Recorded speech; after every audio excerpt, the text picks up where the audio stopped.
Oi, gente, tudo bem?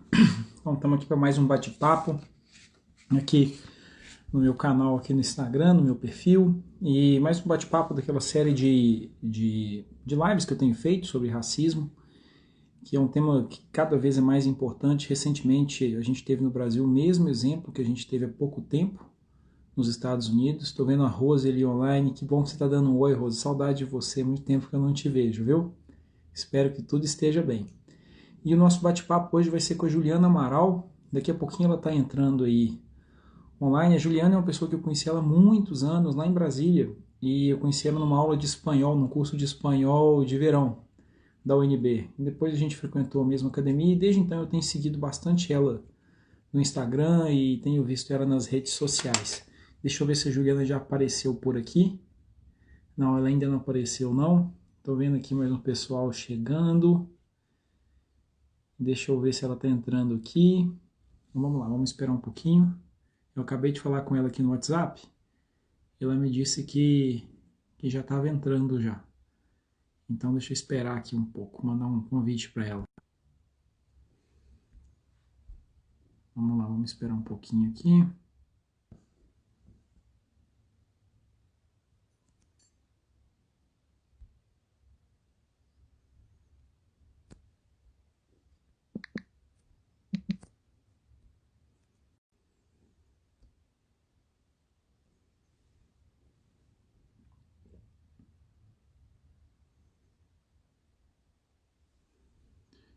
Eu vou sair um pouquinho para ver se a Juliana entrou aqui agora.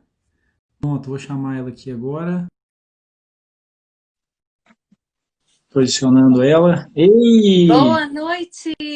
tudo bom? Que prazer participar do seu Não, poxa, projeto, que honra! cara, o prazer é todo meu, viu? Todo meu mesmo. Então, assim, para quem. Deixa eu apresentar para as pessoas que não te conhecem ainda, né? Tá A Juliana, bom. além de ter conhecido ela lá no curso espanhol, lá no UNB, um tempão, um curso de verão de tipo 2 meses, sei lá. A gente fazia academia, na mesma academia em Brasília também. Além disso, ela é jornalista, ela é apresentadora de TV e ela é fundadora da Escola Online de Comunicação Prática. Depois eu quero conversar um pouquinho sobre esse projeto que você tem, que eu acho ele super interessante, viu?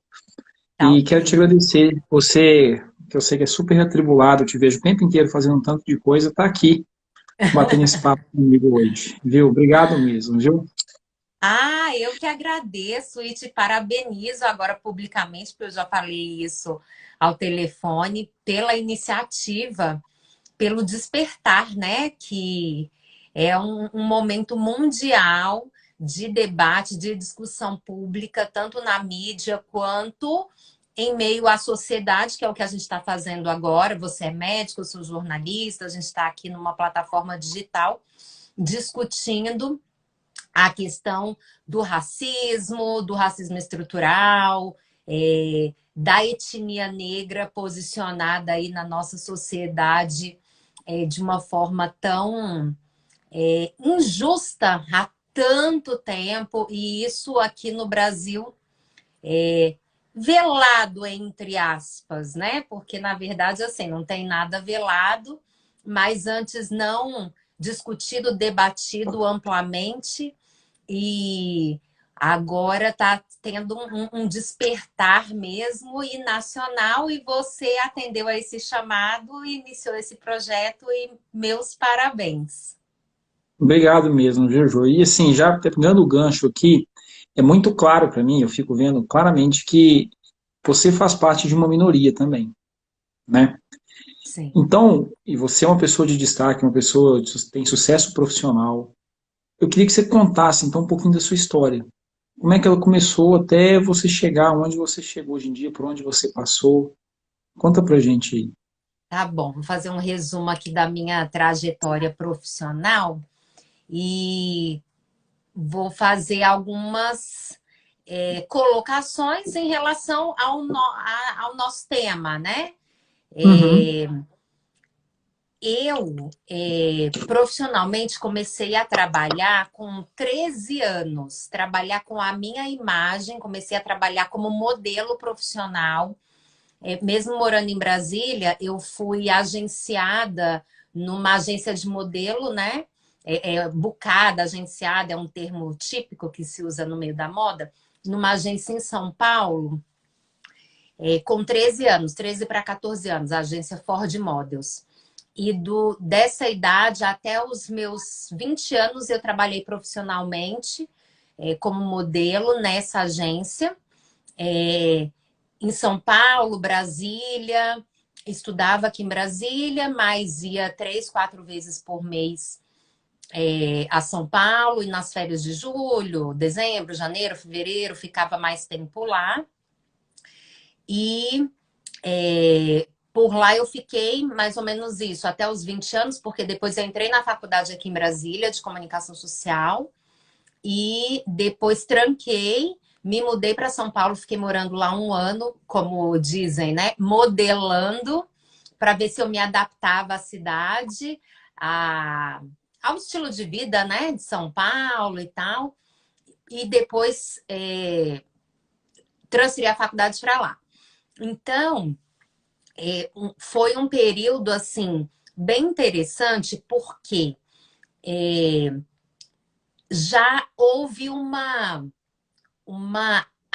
aprovação nacional, eu enxergo dessa forma, uma aprovação nacional, inclusive internacional, porque lá eu fiz muitos trabalhos internacionais, como modelo, como manequim, mas que foram veiculados fora, mas eu fiz em São Paulo.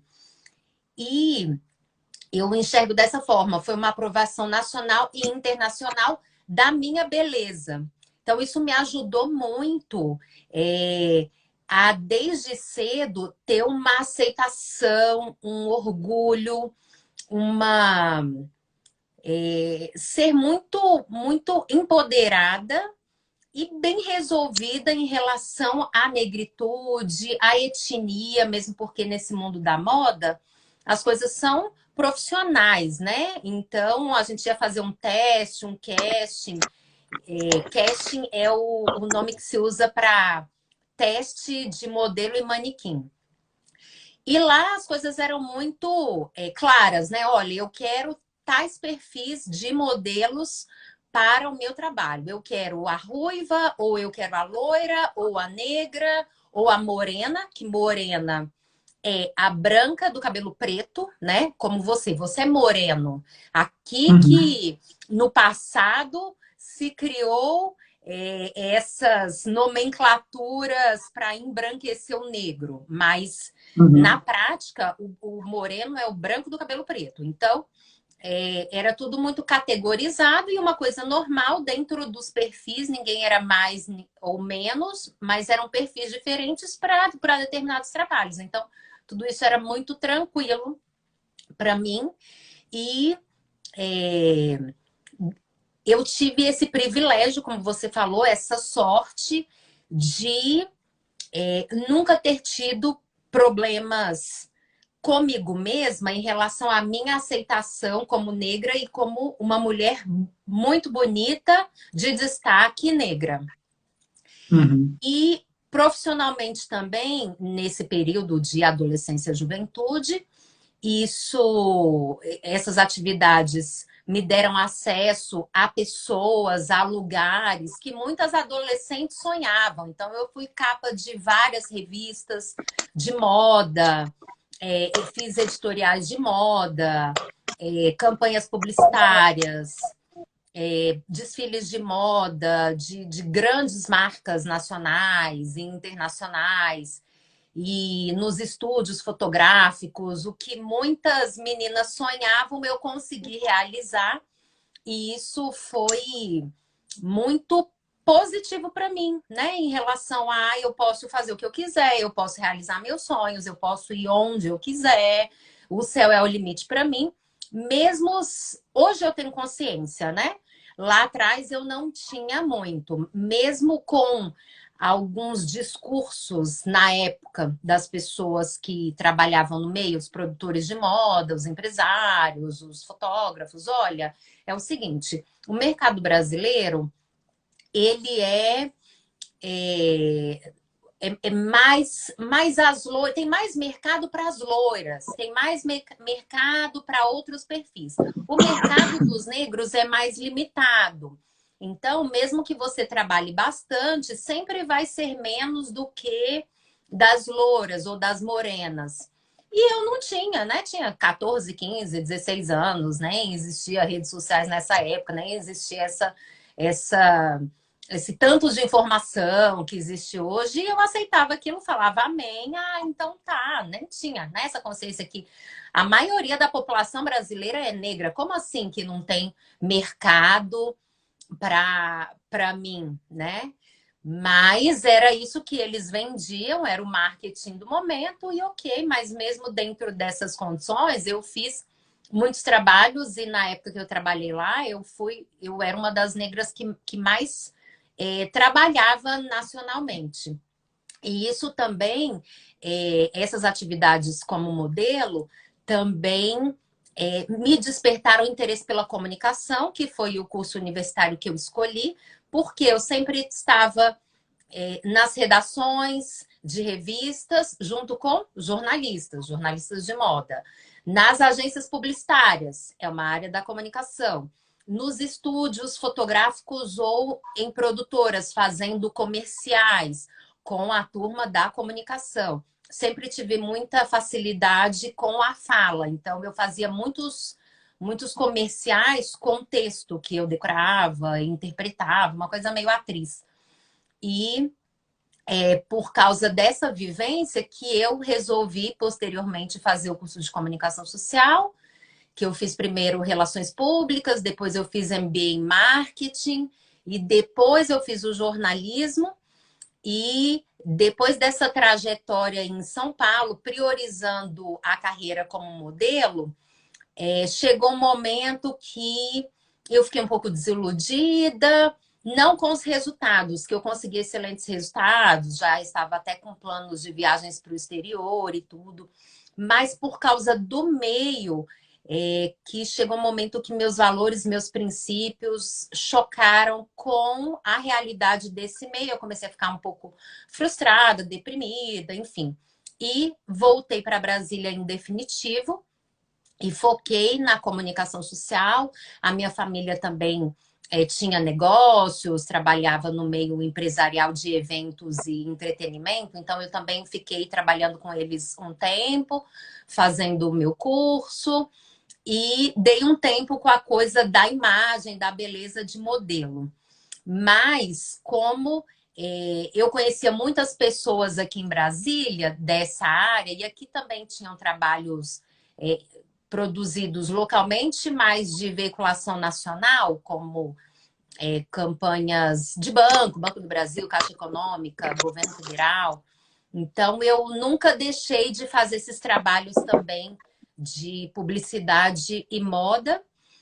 Então, depois eu trabalhei um tempo com a minha família nesses negócios de produção de eventos, entretenimento, que também é muito de comunicação, que é produção, né? Comunicação também passa por isso. E continuei fazendo esses trabalhos de publicidade e moda, e depois eu migrei para a comunicação social mesmo, mais voltada para o jornalismo. Me identifiquei com o vídeo, que é o meu carro-chefe, é o jornalismo audiovisual. E aí comecei a trabalhar muito com produtoras, fazendo vídeos institucionais, campanhas políticas, entrevistas mais corporativas. E aí fui trabalhando em vários locais. Fiquei 8 anos como militar, acho que você nem sabia disso, né? Eu fui militar da Marinha do Brasil, na área de comunicação social. Tem um projeto que é militar temporário, pode ficar 8 anos como militar na área técnica. Então, eu fiquei 8 anos na Marinha como jornalista, lá eu trabalhei na TV Web, redes sociais, viajei pelo Brasil e para o exterior também, fazendo reportagens para divulgar as atividades militares e sociais também, tem muitas atividades sociais das Forças Armadas, mestre de cerimônia, apresentando vários eventos, e aí, por causa da Marinha, eu acabei sendo conhecida por outros órgãos também, aí outros convites apareceram. Então, eu comecei a fazer eventos também como mestre de cerimônia, que é uma vertente do jornalismo. Muitos jornalistas audiovisuais fazem eventos como mestre de cerimônia, apresentando eventos corporativos. Então, comecei a fazer muitos eventos para a CGU, para a Presidência da República, Ministério da Defesa, outras pessoas me convidando. Depois desse período na Marinha, aí eu fui para a televisão, trabalhei 1 ano na Band local e algumas reportagens nacionais. E fui passando por vários lugares. Trabalhei também com assessoria de imprensa. Você que é médico, eu trabalhei no hospital de base Eu aqui sei de disso. Brasília. Você sabe, né? Eu trabalhei no Uhum. hospital de base, aí já era comunicação mais interna, assessoria de imprensa, comunicação junto com a RH com o público interno. Depois, e sempre também nas produtoras, em paralelo, nas produtoras fazendo vídeos institucionais para várias empresas, eu sempre ali conectada com o vídeo de uma forma ou de outra.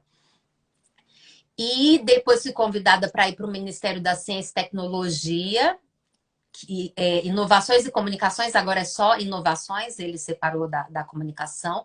Fiquei lá também por 1 ano, junto com o atual ministro, Marcos Pontes, no audiovisual, fazendo também locução, redação e gravando os vídeos institucionais e fazendo os eventos corporativos.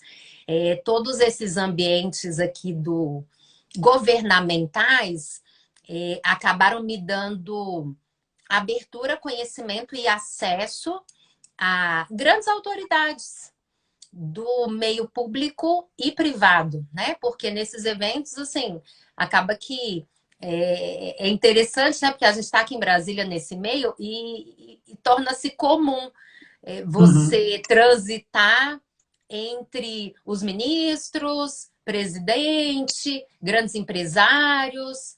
E isso eu acho também, né, que é um privilégio, é uma conquista, é uma vitória. Em muitos momentos eu me via assim, meio que sozinha, sabe? Eu, a única negra, ou eu, uma das pouquíssimas naquele meio, e lidando com tudo e com todos de uma forma muito normal, natural. Eu estava ali pela minha história, pela minha competência, pela minha seriedade, pela minha responsabilidade, mas porque eu também tive oportunidade que, infelizmente, a minoria, né, das mulheres negras brasileiras tem.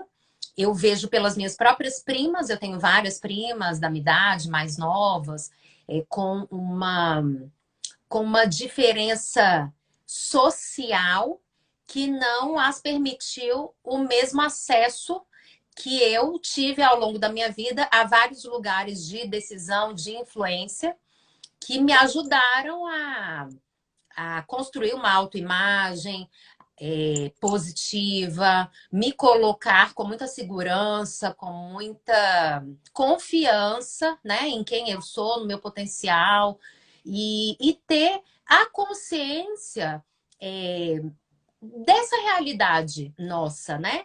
Que é a questão apenas das oportunidades que, sendo proporcionadas igualmente a todos, não há dificuldade de avançar e ir além. Só que eu sei que, por causa da minha história, né, da minha família, que eu sou de uma família de classe média, e que depois ascendeu classe média alta, eu tive muitas oportunidades que outras pessoas não tiveram. E há pouco tempo eu fui convidada também, por causa de todos esses trabalhos audiovisuais que eu faço já há bastante tempo, em vários nichos. Eu fui convidada, tem 1 mês, eu acho, para ser apresentadora de um novo canal, um canal nacional, um canal a cabo do Grupo Band, que se chama AgroMais, é um canal nichado, é do ramo de agronegócios. E ele é um canal 24 horas, TV a cabo, site, redes sociais e aplicativo. E eu tô lá como uma das apresentadoras, são 6 apresentadores, eu sou a única negra. É claro, né, que eu tenho essa consciência que foi uma escolha estratégica. Ah, precisa ter um negro no quadro, ainda mais na atual conjuntura, né? Mais do que nunca. Uhum. Mas, mais do que justo, na verdade, isso tinha que ser muito mais e ser algo natural. Mas, enfim, estamos lá. E também porque eu estou preparada, eu tenho bagagem, eu sou competente, eu vou chegar e vou dar conta do recado e tá ótimo. E eu tô lá apresentando hoje 3 telejornais ao vivo, entrevistas, um monte de coisa. A gente tá lá meio pau para toda a obra. Tem sido um aprendizado muito grande, muito positivo, porque isso do ao vivo eu não tinha tanta experiência, já fiz algumas vezes, mas agora intensamente está sendo a primeira vez. E também tem o meu projeto próprio que se chama Comunicação na Prática.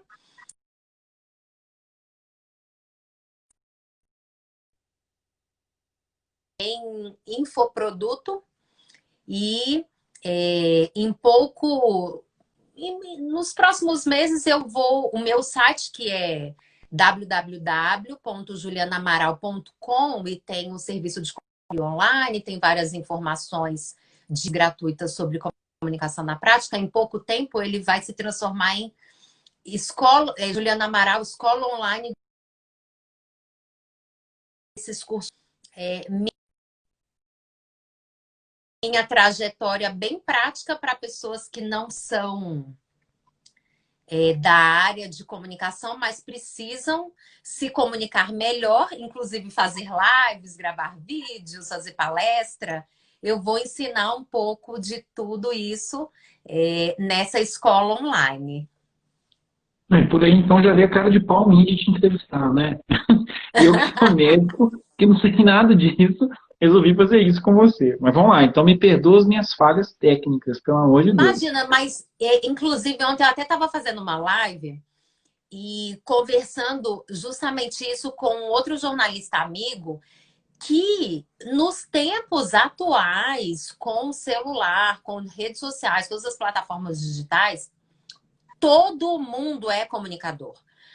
Alguns são comunicadores profissionais, formais, mas todo mundo é um comunicador informal. Você está aí como um apresentador do seu programa de entrevistas do projeto Histórias Pretas e todo mundo, né, é comunicador e precisa se comunicar cada vez melhor porque está produzindo conteúdo. Você está produzindo conteúdo, você está impactando, você está influenciando, fazendo a diferença. Então, todos nós somos comunicadores. Alguns profissionais e que priorizam isso, outros informais e que fazem por hobby, por prazer, como você. Então, isso é fantástico. Ju, uma coisa que me chamou a atenção na hora que você foi contando a sua trajetória é que existe uma similaridade, você é a quinta pessoa que eu converso. Tá? Algumas das pessoas que eu conversei estão inclusive assistindo aqui agora. Existe uma similaridade entre todos vocês. Todos vocês cresceram em um ambiente em que vocês foram empoderados desde criança, independente do motivo, independente da maneira, seja um pai que vira para filho e fala você pode tudo o que você quer, você durante a sua carreira de modelo se entendendo como você é, e é muito interessante como que para mim ficou claro hoje em dia que essa proteção familiar, essa proteção do meio, quando a gente é criança, a gente é pequeno, como é que ela é muito importante para que na hora que a gente chega na fase adulta, e a gente tem consciência, a gente encontra o mundo cruel que existe mesmo, como que ela é determinante para uma pessoa trilhar um caminho de sucesso com mais facilidade. Principalmente quando você, no seu caso, são duas dificuldades, né? Além de ser negra, ser mulher. Exato. Porque isso é difícil. Eu já falei isso algumas vezes aqui, eu recente, deve ter uns 4 meses mais ou menos, que eu vi um vídeo, estava vendo aquele programa Papo de Segunda lá, sabe qual que é? Um que Sim. passa no GNT. Então, aí sim. o Fábio Porchat, acho que era o Fábio Porchat que falou. Falou assim, olha, eu tomei uma consciência e para mim calou muito fundo assim, como que eu sou privilegiado? O privilégio Porque, primeiro branco, que eu, né? eu, eu posso andar na rua, ninguém vai tentar me estuprar. Eu posso correr sem camisa e ninguém vai achar que eu sou ladrão. Simplesmente porque eu sou branco e homem. Então, essa consciência a gente vai tomando quando a gente chega na idade adulta. E eu sei que eu nunca vou saber o que que é, porque eu nunca vivi, nunca estive do lado de vocês nesse sentido. Mas eu queria que você me falasse assim, quando você chegou nessa parte do jornalismo mesmo, né? Como é que é para você, sabe? Isso é interessante. Como é que é chegar num lugar e saber assim, olha, eu sou uma pessoa aqui porque eu sou negra. Mesmo tendo essa consciência de que você é competente, que você sabe, que você vai dar conta. Mas como que isso você entende? Como é que isso soa dentro de você? Então, na verdade, essa consciência eu já comecei a ter lá atrás na adolescência, como modelo, e agora adulta na área de comunicação, como jornalista, ficou mais fácil de administrar e gerenciar tudo isso. Eu vou falar por mim, eu não vou falar pela maioria, a minha experiência, a minha vivência, né?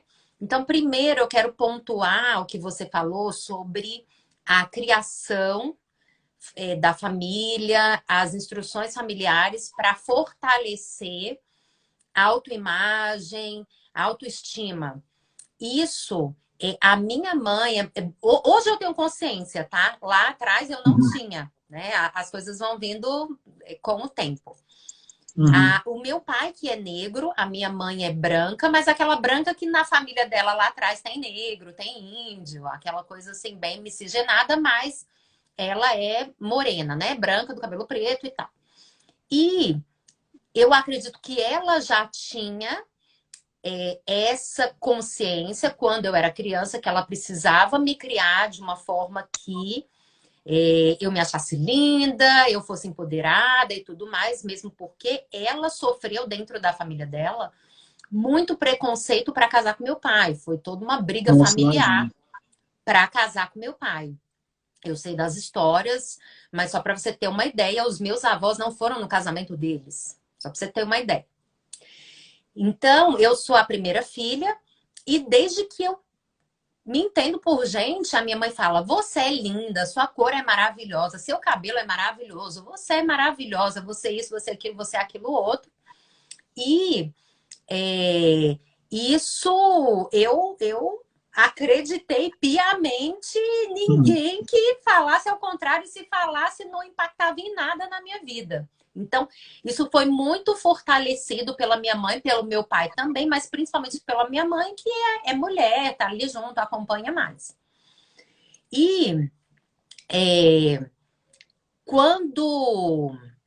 E eu acho também o seguinte, assim, como eu não convivi na minha infância e adolescência muito com a família do meu pai, que tem mais pessoas negras, porque eles moravam em outra cidade, e também por causa das diferenças sociais que acabavam nos distanciando, convivi mais com a família da minha mãe e com outros amigos que hoje eu vejo, assim, a maioria era branco.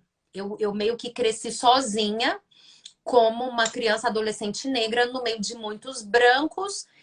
E, honestamente, eu nem tinha muita consciência no passado dessa diferença de etnia, que eu era a única negra e tal. E por causa também da questão social, que era mais ou menos equilibrada. E eu acho que também a postura do meu pai, da minha mãe, a questão intelectual eu não sentia muita diferença e eu não me via como única nesses meios, tá? E depois, quando eu fui para o meio de modelo da moda, que tinham vários perfis, menos negras, era isso que era divulgado para gente. Olha,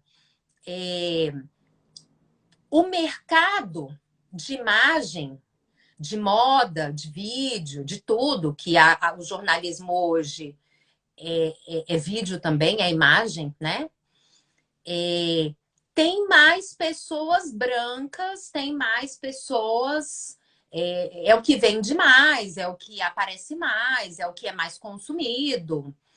E tem mercado pro negro, mas não é tão comercial. Eles falavam isso, não é tão comercial. O negro não é tão comercial.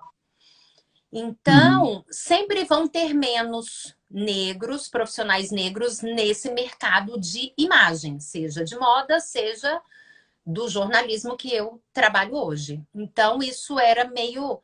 Era um discurso, assim, era uma manipulação e uma doutrinação para você achar, olha, realmente assim, o negro, o mercado é menor porque não vende tanto, por isso tem uma quantidade reduzida de profissionais na área. E eu Uhum. acreditei nisso, eu aceitei isso e então tá bom. Então não houve muita resistência, muito debate, muito questionamento, porque todo mundo acreditava nisso.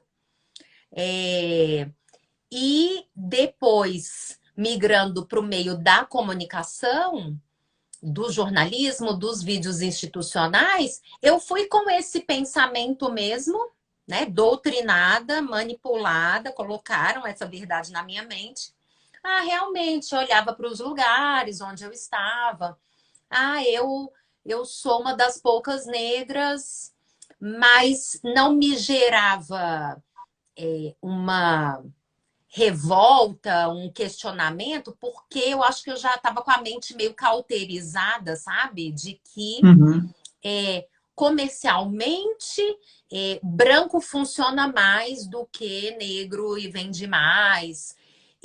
Mas em todos os lugares que eu entrava e que eu me colocava, tinha essa questão da beleza, da estética que sempre me ajudou bastante, porque Uhum. negra muito bonita, porque tem esse estereótipo também de negras que não são bonitas, que são feias, então também tinha isso. Eu sei, eu tenho essa consciência que a coisa da estética, da beleza, sempre me ajudou muito, foi um plus para abrir mais portas e para somar a, a minha capacidade profissional, intelectual. E, honestamente, eu acho que de uns 5 anos para cá, pouco tempo, não é muito tempo, não, que eu também nunca fui muito ligada a, a, a grupos negros, a movimentos negros. Agora, tem pouco tempo que houve também em mim esse despertar, essa consciência, essa conexão com outras pessoas negras, com o mesmo nível social, posicionada em locais por onde eu andava, no mercado, porque por onde eu ia, onde eu na academia, né? A gente malha na academia, nos locais onde eu trabalhava, em restaurantes, em vários ambientes que eu frequentava, não tinham muitos negros, ou os que eu conheci e convivi eram mais velhos amigos do meu pai, eles debatiam e conversavam, eu ouvia algumas coisas, outras eu achava um saco, ai que saco esse povo chato. Mas depois de um tempo que eu comecei a me conectar com pessoas da minha faixa etária, um pouco mais velhas, bem posicionadas, mas que vieram lá de baixo e foram muito mais engajadas nos movimentos negros, precisaram de lutar muito mais do que eu para se destacar.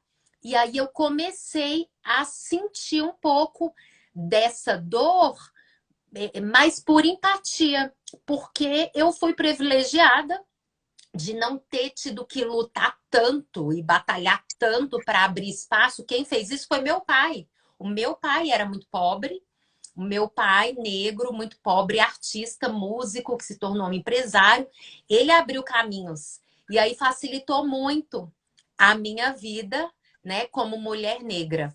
Mas hoje, né, de 5 anos para cá, de pouco tempo para cá, mas ainda agora, depois de toda essa movimentação mundial antirracismo em meio à pandemia, que eu tenho esse olhar realmente de que ainda são poucas pessoas, existem negros de influência bem posicionados, mas ainda são poucos. Eles estão tendo mais voz agora, no meio em geral, eles eram muito conhecidos em segmentos específicos, em áreas mais restritas, fechadas, nos nichos dos negros, dos movimentos, mas agora eles estão aparecendo para tudo e para todos. Você está falando aí do Porchat e vários outros artistas brancos, Paulo Gustavo, Bruno Galhaço, né? Abriram aí suas redes sociais para negros de destaque de diversas áreas, filósofos, historiadores, sociólogos, colocarem a sua voz. Eles eram muito conhecidos nos nichos deles, não nacionalmente, em meio a toda a sociedade. E isso é muito positivo. E eu continuo me vendo um pouco sozinha nos ambientes? Sim, continuo. Mas, graças a Deus, assim, né? No meu caso, eu tenho um entendimento e uma consciência do porquê isso é assim. Não tenho raiva, revolta, indignação. Eu acho que o meu espírito é mais conciliador e de conhecimento para transformar. Eu não tive marcas nem feridas que me fizesse ser uma pessoa revoltada, de briga, de luta, que é totalmente legítimo, é totalmente justo, porque é a história de vida de cada pessoa. A minha história foi diferente, então eu enxergo e tenho toda a consciência e sei que o meu papel hoje é honrar e fazer a diferença onde eu estiver e ser um exemplo e uma referência para outras mulheres, para outras jovens, para as pessoas que estão vindo atrás de mim, se identificarem comigo. Muitas falam, ai, seu cabelo, que cabelo lindo, como que faz esse cabelo e tal. Está na televisão, e outras olharem e falarem, nossa, ela tá, eu quero estar também. E inspirar, né? Outras jovens, outras moças, outras mulheres. E também impactar e influenciar as pessoas do meu meio, como você, né? De alguma forma, eu chamei a sua atenção e você me convidou para estar aqui conversando com você, conversando com o público. E por onde eu andar nos meus ambientes, eu fazer a diferença para que não haja, eu acredito nisso, né? Na igualdade, ninguém é mais nem menos do que ninguém. Que um dia seja possível não haver diferenças, né? Nem entre homens, nem mulheres, nem negros, brancos, asiáticos, o que for, que as pessoas sejam vistas e sejam valorizadas pelo caráter, pela essência, pelos valores, pelos princípios, e a embalagem, que é a nossa aparência, seja um adendo, porque aparência e embalagem pode agradar uns, pode desagradar outros, não existe padrão, não existe o certo ou o errado. Você sabe uma coisa que me chamou a atenção no seu Instagram? Foi até como que eu cheguei a você, foi aquela série que você começou, Não Parece Racismo, Mas É. Eu achei muito legal aquilo. Até no sábado passado eu estava com minha esposa aqui em casa, só nós dois, eu falei com ela do Meia Tigela, que você colocou lá. E uma outra coisa que me chamou muita atenção é na hora que você falou assim, duas coisas que você falou. Uma era, mas você não é tão negra assim. E a outra que você colocou é, você é negra, mas seus traços são finos. E você já ouviu isso? Sim, eu já ouvi isso. Primeiro, eu vou te falar desse projeto também, que ele é recente, desse despertar atual da importância de eu me engajar na questão do antirracismo e fazer diferença e tratar desse assunto, que eu não tratava antes. E isso foi, esse projeto, na verdade, eu replico de uma amiga, que é uma advogada, promotora de justiça, defensora pública, eu acho, e ela é do movimento negro, ela é muito engajada, ela que ficava ali meio me cutucando, Juliana, você precisa usar a sua imagem, a sua comunicação, tudo que você conquistou para poder falar a respeito e influenciar pessoas. E eu pedi a ela essa licença poética para pegar o material dela e replicar nas minhas redes. Então já é uma decisão consciente de que eu preciso cumprir a minha missão. Em relação aos temas, isso, você não é tão negra assim, você é negra, mas tem os traços finos. Luiz, eu ouvi isso, eu acho que a minha infância, minha adolescência inteira, de muitas pessoas da minha família. Muitas pessoas da minha família, porque a coisa do racismo, assim, é tão intrínseca dentro da nossa sociedade, ignorante mesmo, muitas dessas pessoas, porque eu sei que pessoas da minha família que me amam achavam que Uhum. falar esse tipo de coisa era Era elogio. um elogio. Sabe? Como se fosse ruim ser negra. Você é negra? Tipo, você é negra, que péssimo você é negra. Mas você tem uma vantagem, você tem os traços finos, você tem traços de branco, sabe? Você é negra, mas não é tão negra, é mais clara, é misturada, sabe? Ai, não é tão pesado, a coisa não é tão escura. Você tá mais embranquecida. Isso eu ouvi inúmeras vezes. E isso é tão sério que eu não achava que era um absurdo quando eu era mais nova. Eu não achava que... Eu achava que era um elogio. Só para você ver, assim, a lavagem cerebral que é feita nas nossas mentes do negro. Imagina do branco, imagina. E se a Uhum. gente não estudar, não buscar historicamente, discutir, debater e buscar essa consciência, você fica alienado. E aqueles formadores de opinião estratégicos, porque tudo isso é política, ficam ali Uhum. manipulando todo mundo. Então, depois que eu tive contato com esse conteúdo, eu comecei a replicar, falei, meu Deus, como eu ouvi isso em toda a minha infância e adolescência, da fulana, da ciclana, que me ama, mas, coitado, eles eram ignorantes. Eu nem vou ficar com raiva, nem vou culpar, nem Claro. nada, porque eles mesmos achavam que estavam falando uma coisa boa, sabe? E Uhum. agora a Uhum. gente precisa desmistificar tudo isso, porque olha a raiz daqueles termos. E tem outros que eu vou postar também, que a maioria da população não tem ideia de onde veio, de como surgiu e sabe por que aquilo foi criado, e tá aí falando, replicando vários comentários, várias respostas que eu tive. Nunca imaginei, meu Deus, eu falava isso. Nossa, eu vou parar de falar agora. Que absurdo, sabe?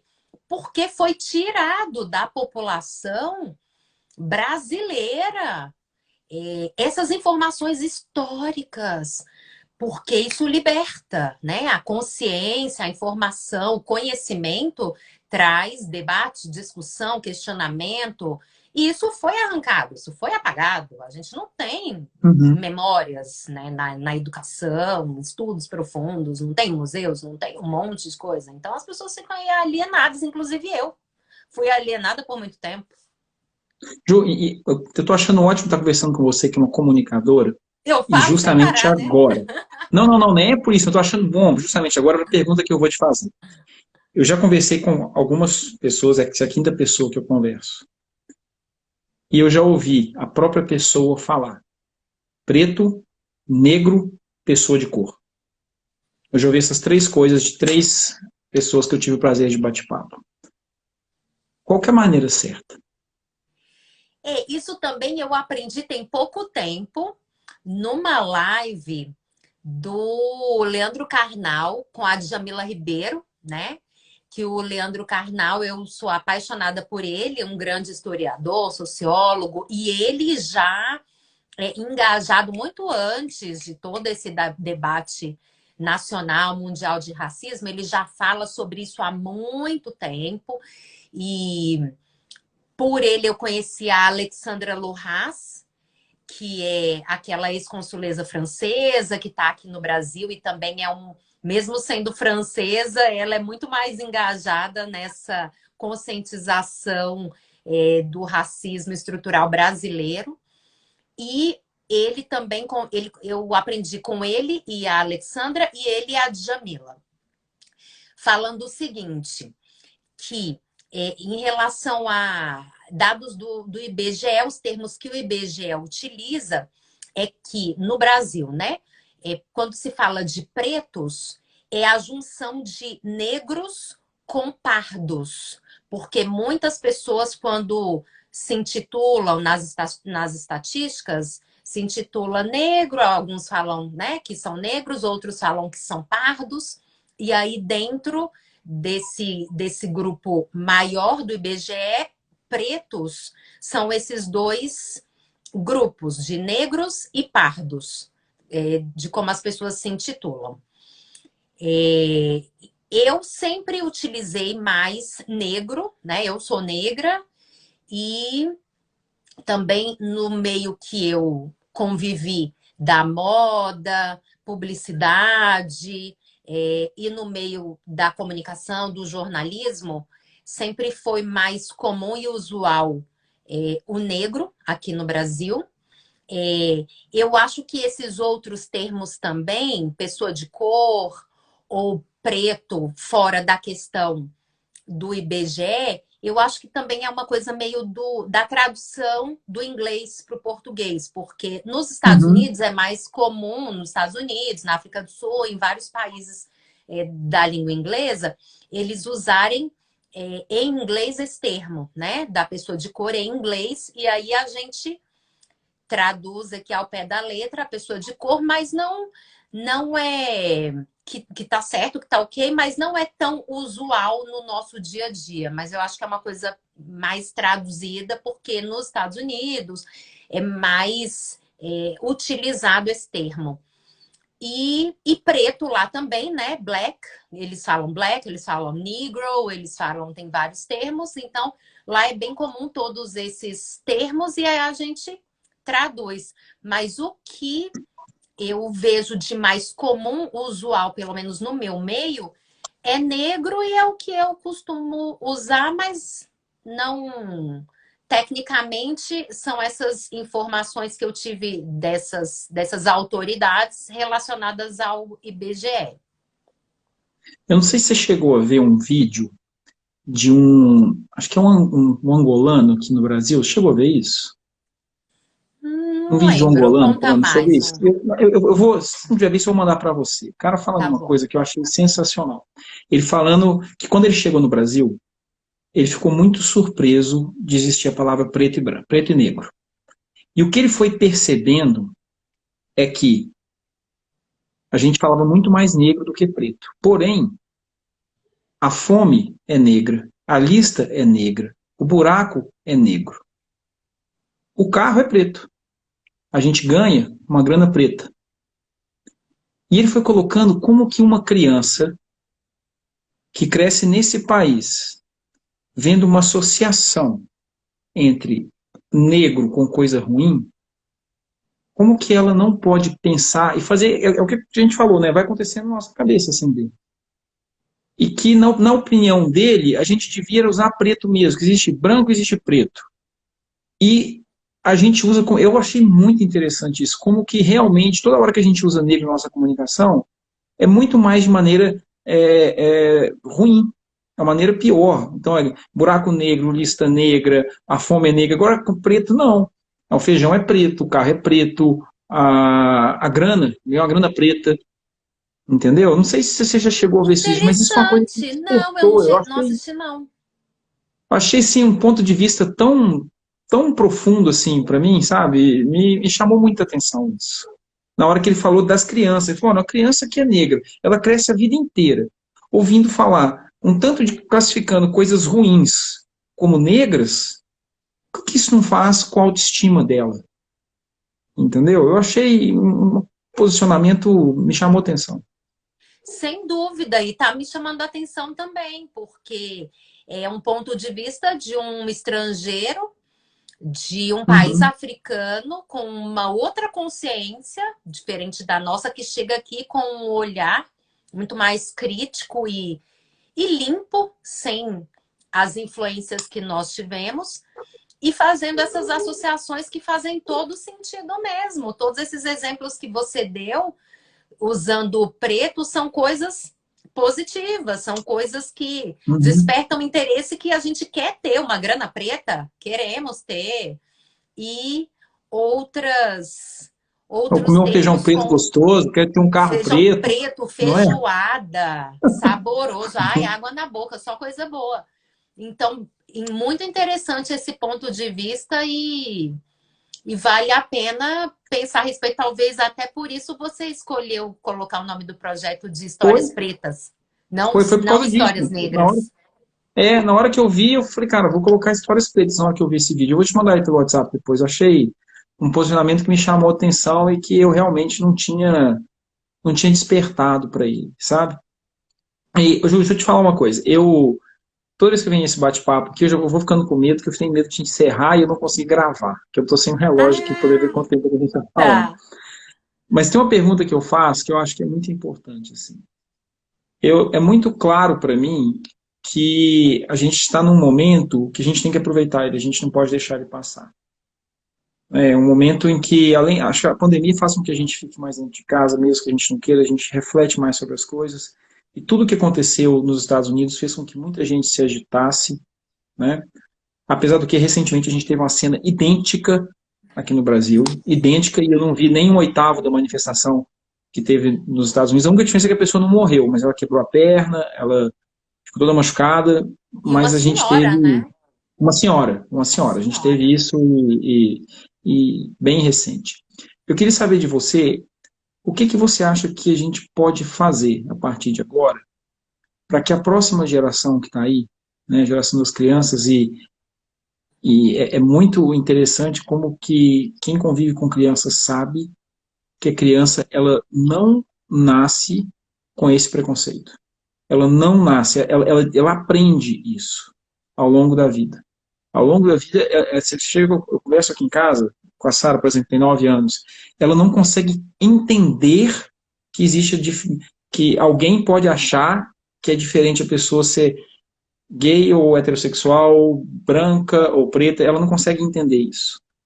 Mas a sociedade vai fazendo isso e eu acho que isso aconteceu com você também, né? Sem Só no dúvida. futuro que você vai conseguir ver isso. O que você acha que a gente pode fazer para mudar essa realidade aí, sei lá, nos próximos 20 anos, que as coisas, que nos próximos, daqui 20 anos, uma live igual essa aqui não tem sentido nenhum.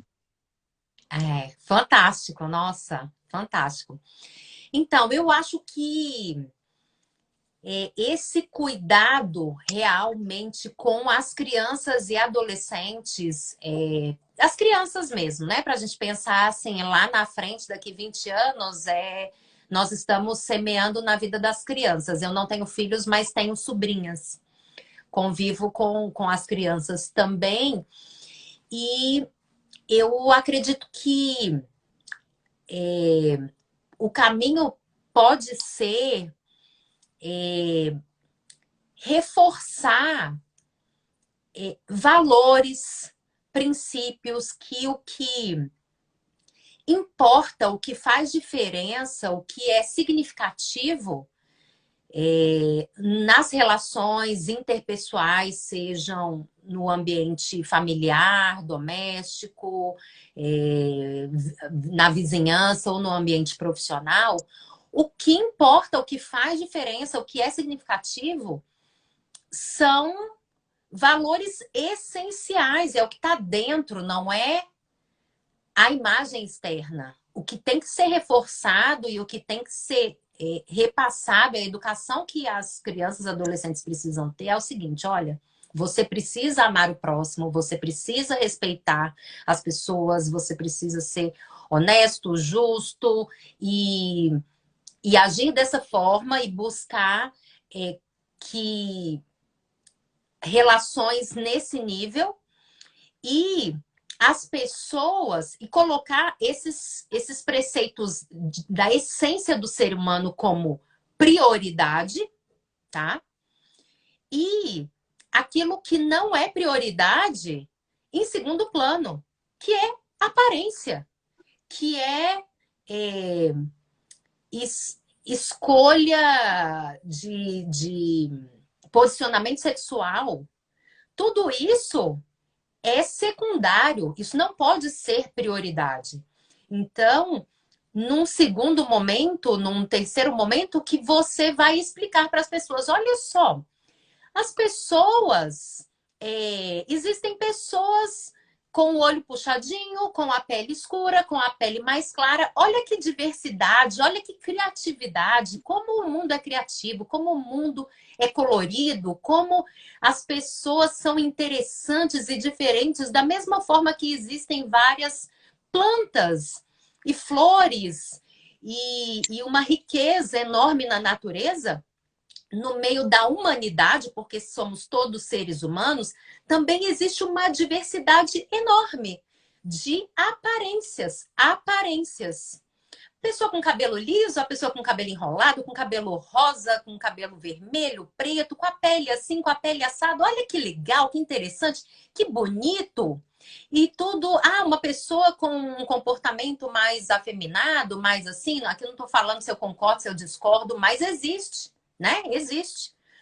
Então, mostrar todas essas diferenças de embalagem, que para mim é só isso, diferenças de embalagem, que existem e que isso é enriquecedor, que isso é lindo, que isso é interessante, é criativo e isso torna o mundo muito mais belo, muito mais interessante e que não existe melhor nem pior, existe diferenças e que isso é ótimo, mas o que realmente importa e o que tem que ser priorizado são valores, princípios, caráter, a essência que realmente deve ser priorizada. E isso a gente pode ensinar muito bem para a criança, para adolescente e até para o adulto, sacudir ali a cabeça, para que esse tipo de discussão no futuro não faça sentido, nem de etnia, nem de gênero, nem de qualquer outra coisa relacionada à embalagem. O que importa é a essência, o que está aqui dentro é o que está aqui dentro. Ó, Ju, nossa, adorei, viu? Ju, eu quero te agradecer muito aí esse bate-papo, seu tempo de parar sua carreira de jornalista para vir conversar com um cara amador, batendo papo com os outros na internet. Obrigado mesmo. Eu tenho certeza, tiveram várias perguntas aqui, várias mesmo, é porque eu não consigo ler, elas vão passando aqui, eu não consigo ler. Tanto de gente mandando abraço para você, falou, já ouvi falar aqui que você era a voz do Ministério das Comunicações. Já teve até Obrigada. isso aqui também, viu? Ju, obrigado mesmo. Eu vou deixar esse vídeo salvo, vou deixar ele gravado. Eu espero poder contar com você aí para novos bate-papos, nossas novas conversas aí sobre diversos assuntos, tá bom? Com certeza, sempre estarei à sua disposição. Foi uma honra, um prazer enorme conversar com você. Todos que participaram aqui, eu também não pude acompanhar, mas beijos para todos. Obrigada pelo carinho. Estou sempre à disposição sua e de todos que me acompanham. Obrigada. Beijão para você, uma ótima noite, Beijo viu? para Até você mais, tchau, também. tchau. Tchau.